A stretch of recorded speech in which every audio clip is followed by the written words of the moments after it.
Hello. I'm trying to find ways to record with less background noise, so I've built a little quilt fort here that I'm going to try to talk about the perspective of things that we get.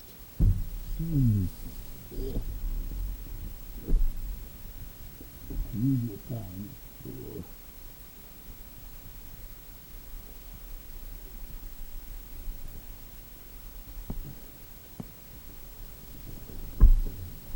Close the outside door and shut out the noise.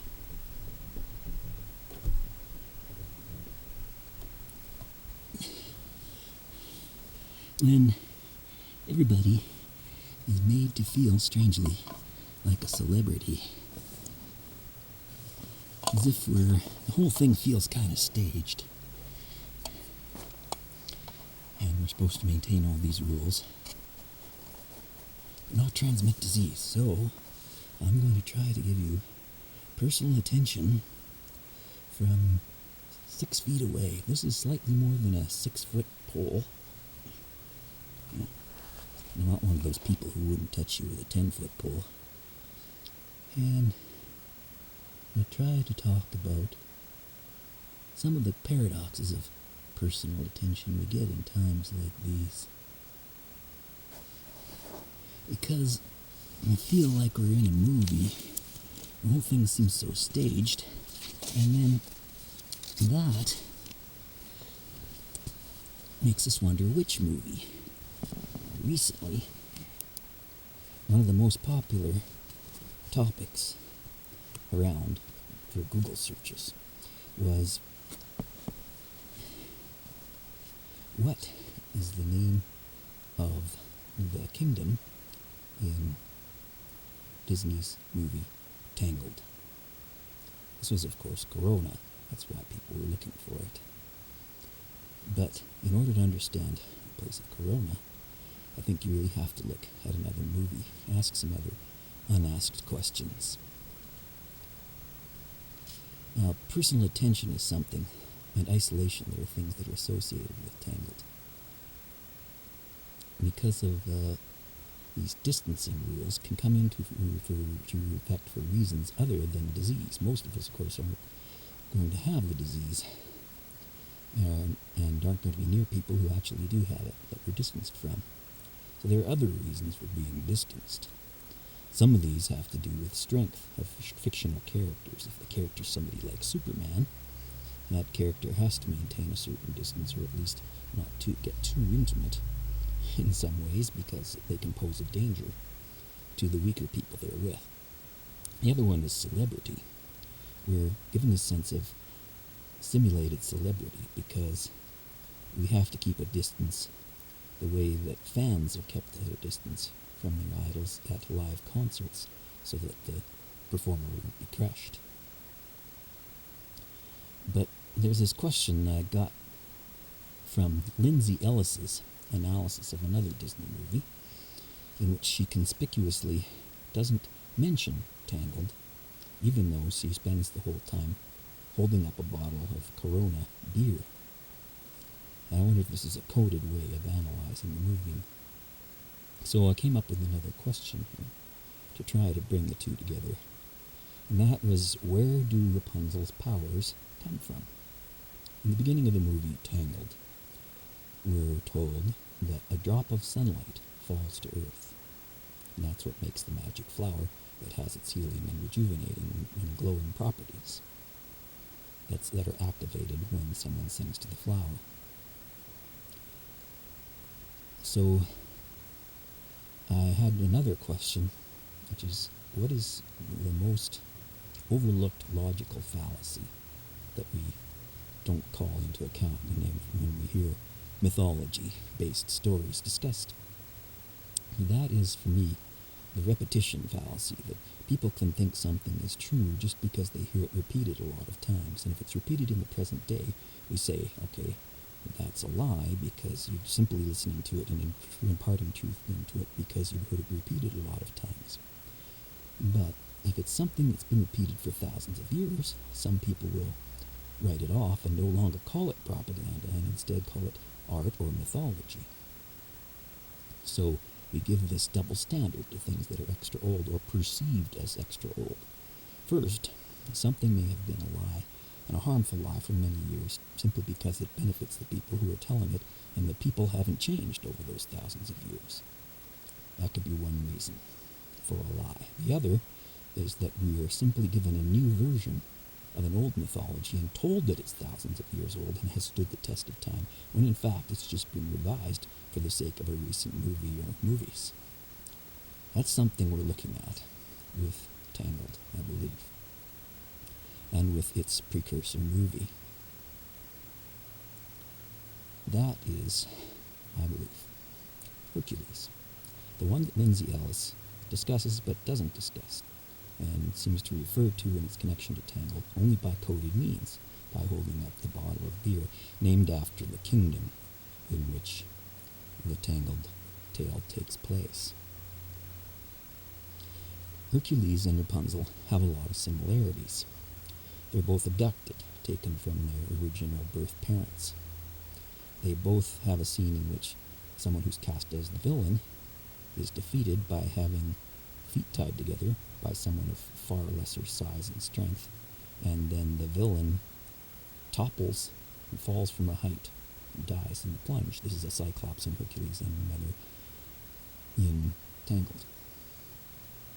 They, both Rapunzel and Hercules, obtain or retain their power because of one drop. Rapunzel gets her powers from one drop of sunlight that falls from the heavens. Hercules retains his power because he drinks all of a mortalizing potion except for one drop, and the one remaining drop does not complete the process of turning him from a god into a mortal and allows him to keep his strength. This symbolically, as I think maybe hinted at in the Lindsay video, might be symbolic of the way that Disney movies operate in convincing people that they shouldn't want to be ageless or immortal in these two movies. Hercules associates the loss of power from immortal to mortal with nurturance and with love, because he's fed a replacement mother's milk from a baby's bottle, which actually contains this killer potion in it. And this programs the way he acts all of his life. He always associates the sacrifice of strength and then life and then godhood with love and a sense of belonging. That is the central problem, the want versus need motivational connection, which Lindsay Ellis fails to make. She says that his wants and his needs don't match because he wants to belong and needs to sacrifice. I'd say they're actually intimately and perfectly connected, because each time he makes a sacrifice, he gets a sense of belonging to Meg.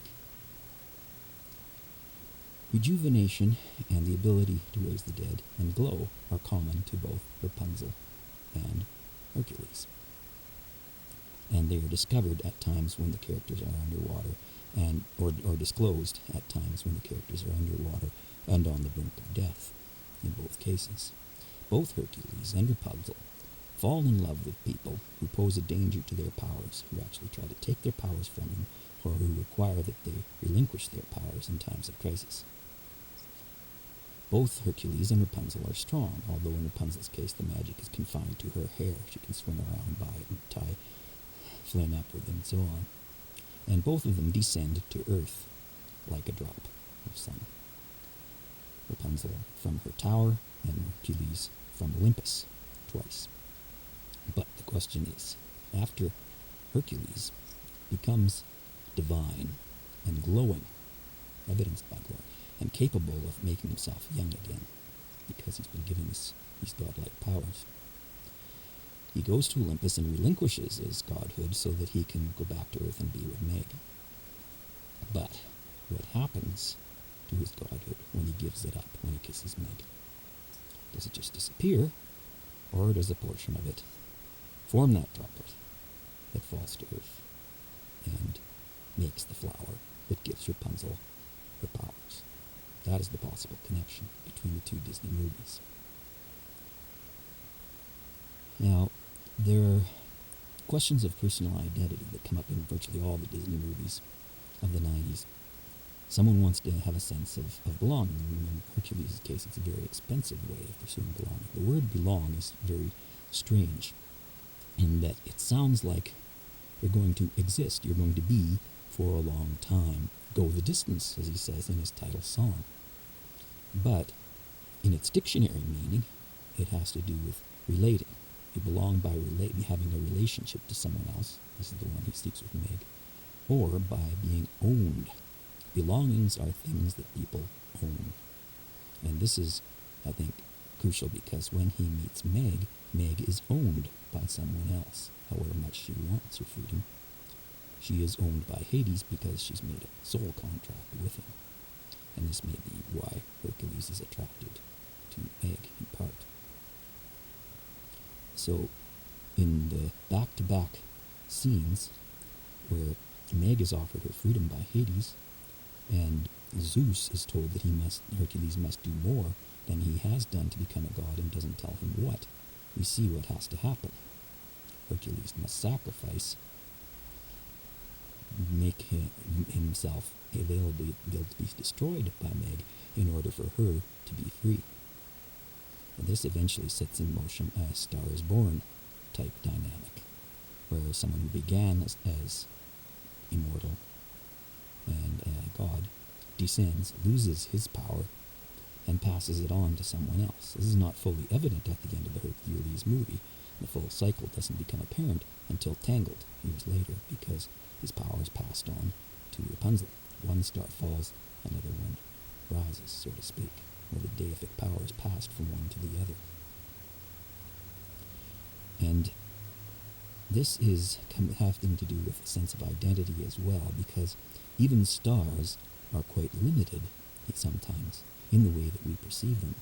It's a very difficult life for some celebrities to lead, I think, because they are trained to portray other characters and people.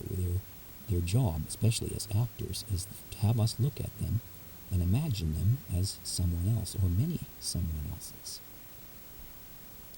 But a lot of actors and singers get typecast. They fall into one role, it pays fantastically well perhaps, and then they have to keep doing slight versions, small variations of the same role over and over and over, so they don't get what I was talking about in the beginning, real personal attention, because they are very multifaceted people, and yet they can't portray that to their audiences in full.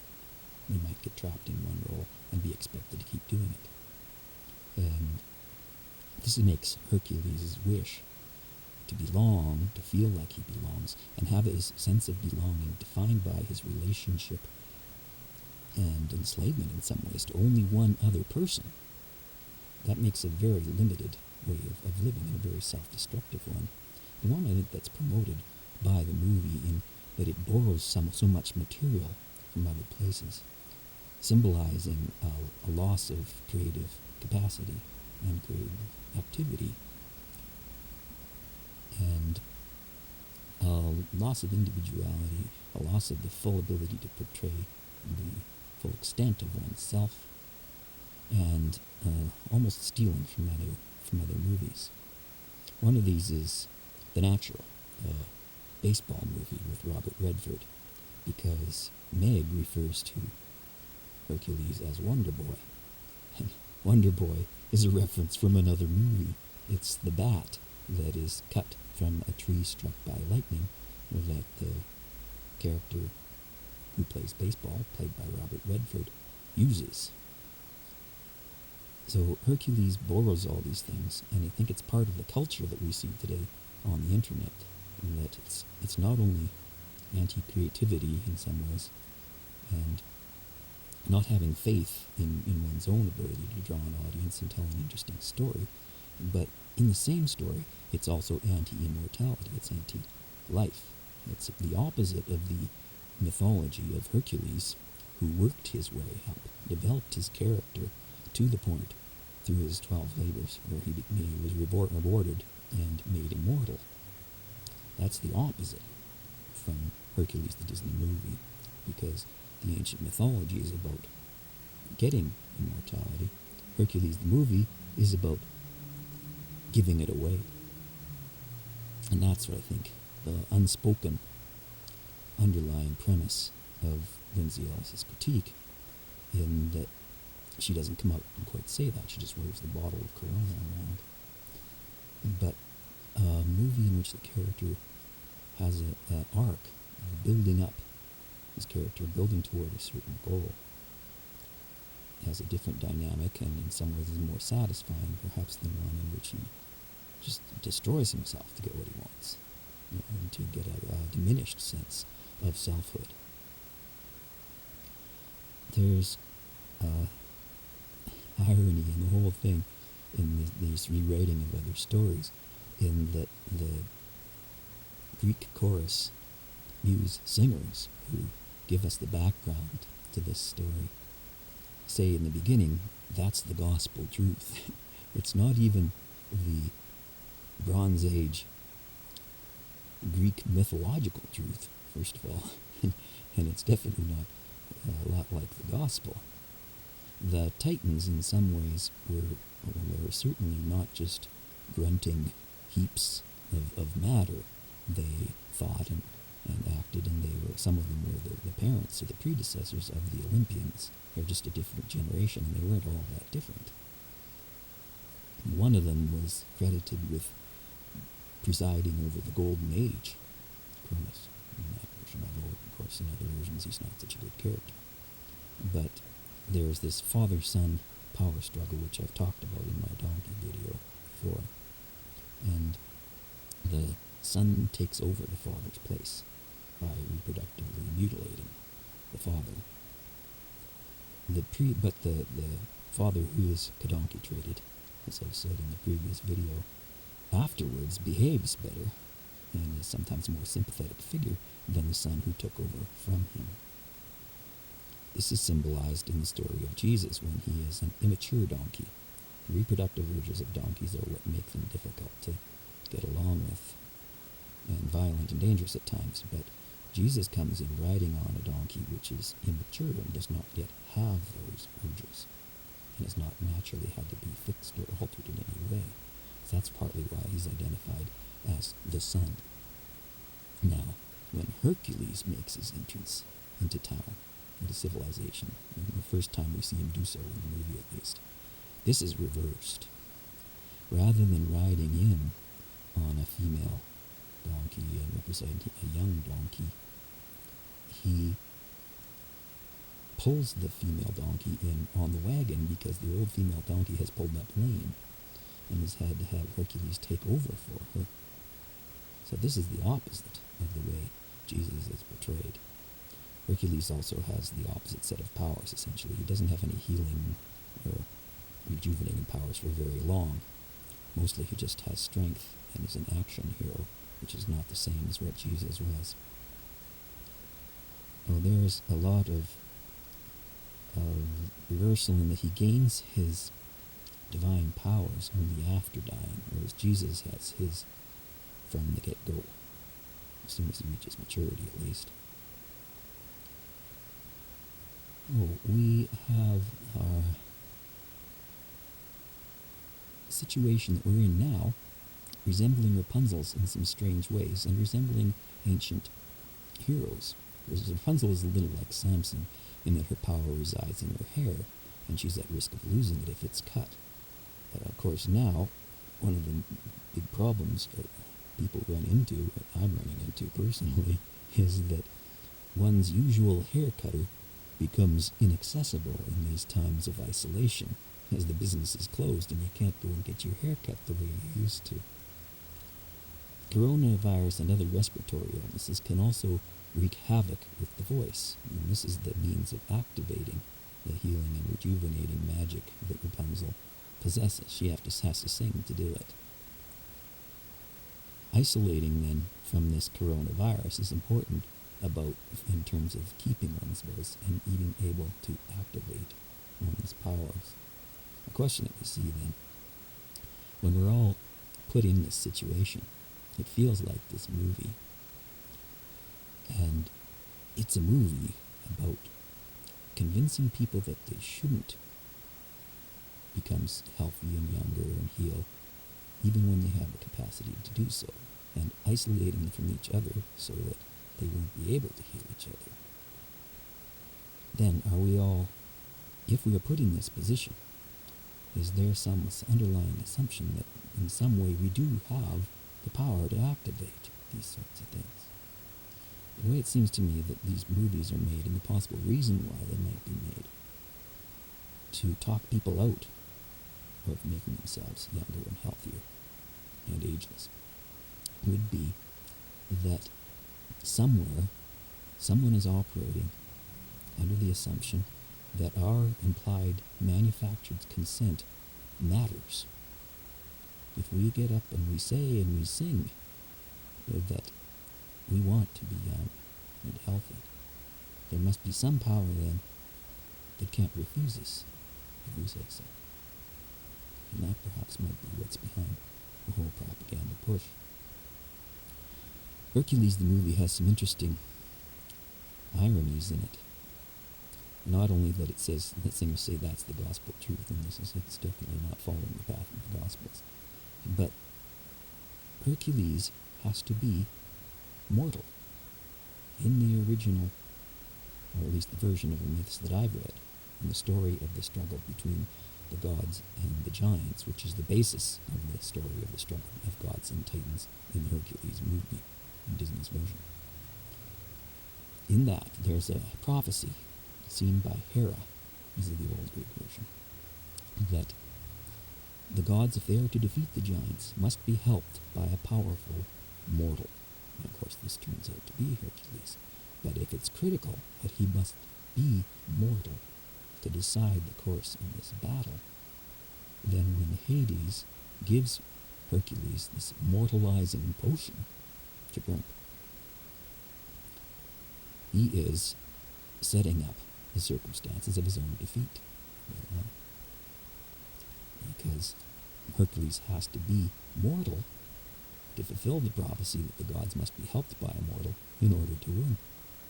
In this case, Hades would have been better off leaving Hercules as a god, because Hercules then would not have fulfilled the conditions of the prophecy necessary for the Titans' defeat. All of this generally creates this mood somehow that there's this struggle going on, and that despite how insignificant and weak and mortal we may appear, what we believe and how we discern the means of these movies, and what we say, what we consent to, matters. That if a movie doesn't depict the life we want, the technologies we want available to us, the spiritual forces we want to lend our power to, then we must protest. We must say, I don't consent to this. And say that there should be an alternative, and say what it is. Now, if I can close in for a moment, I'm going to try to turn off. See you later.